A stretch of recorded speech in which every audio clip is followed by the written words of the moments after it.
Assalamualaikum warahmatullahi wabarakatuh. Berjumpa kembali dalam pembelajaran pendidikan agama Islam dan budi pekerti kelas 9 SMP. Pada kesempatan kali ini kita akan membahas bab 5 dari materi PAI dan BK kelas 9, yaitu tentang dahsyatnya persatuan dalam ibadah haji dan umroh. Kita akan membahas mengenai pengertian dari pelaksanaan ibadah haji dan umroh, syarat wajib ibadah haji dan umroh, rukun wajib sunnah dalam pelaksanaan ibadah haji dan umroh, larangan dalam pelaksanaan ibadah haji dan umroh, serta hikmah dari pelaksanaan ibadah haji dan umroh. Diharapkan setelah mempelajari materi ini, kalian semua akan memahami hal-hal tersebut dengan baik dan mengambil hikmah serta menjalankannya dalam kehidupan sehari-hari. Baik anak-anakku sekalian, kita langsung saja ke bagian yang pertama, yaitu pengertian ibadah haji dan umroh. Pengertian dari ibadah haji. Ibadah haji adalah rangkaian ibadah yang dikerjakan dalam waktu yang sudah ditentukan dengan menyengaja datang ke Baitullah untuk melaksanakan rangkaian kegiatan ibadah haji sesuai dengan syariat yang sudah ditentukan. Pengertian ibadah umroh. Pengertian dari ibadah umroh adalah menyengaja datang ke Baitullah, berniat untuk mengerjakan serangkaian ibadah umroh dengan waktu yang tidak ditentukan. Perbedaan dari waktu pelaksanaan ibadah haji dan umroh adalah ibadah haji dilaksanakan dalam waktu tertentu yang sudah ditetapkan, sedangkan ibadah umroh dapat dikerjakan kapan saja, di mana ibadah haji dikerjakan mulai dari tanggal 8 sampai tanggal 13 Zulhijjah, sedangkan pelaksanaan ibadah umroh dapat dilaksanakan kapanpun tanpa waktu yang ditentukan. Selanjutnya, syarat wajib haji. Syarat wajib haji yang pertama, beragama Islam. Artinya, hanya orang Islam yang memiliki kewajiban untuk menunaikan ibadah haji.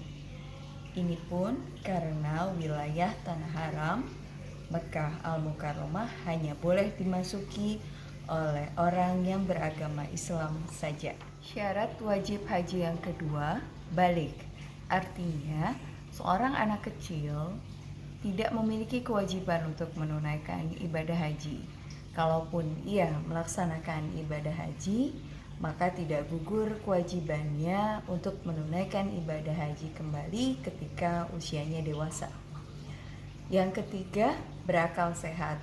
Apabila ia beragama Islam, lalu sudah cukup umur, namun tidak memiliki kesehatan mental, maka ia tidak wajib melaksanakan ibadah haji. Yang keempat, merdeka.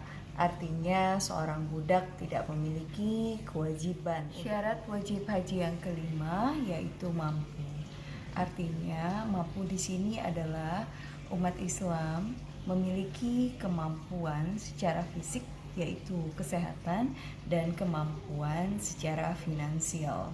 Mampu secara finansial artinya adalah kemampuan yang diupayakan, yaitu memiliki niat sungguh-sungguh untuk menunaikan ibadah haji, sehingga diupayakan dengan berbagai cara, yaitu salah satunya adalah dengan cara menabung.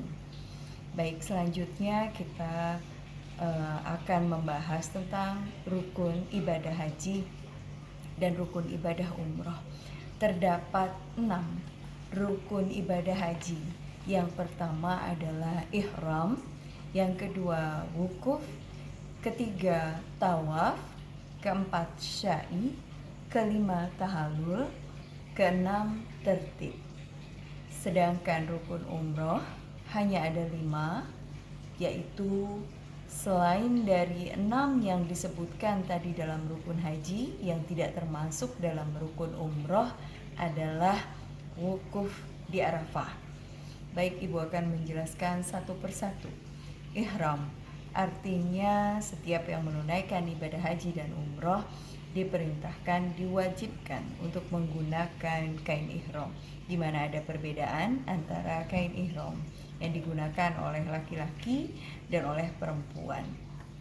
Yang kedua, wukuf di Arafah. Wukuf artinya berdiam diri di Arafah pada tanggal 9 Zulhijjah, mulai dari zuhur sampai dengan matahari terbenam, yaitu ba'da maghrib. Lalu yang kedua adalah tawaf. Tawaf artinya mengelilingi Ka'bah sebanyak 7 putaran berlawanan arah jarum jam, atau posisi Ka'bah berada di sebelah kiri, memutari Ka'bah sebanyak 7 putaran. Lalu selanjutnya adalah sa'i. Sa'i artinya adalah berjalan, berlari kecil dari Bukit Safa ke Bukit Marwah sebanyak 7 kali.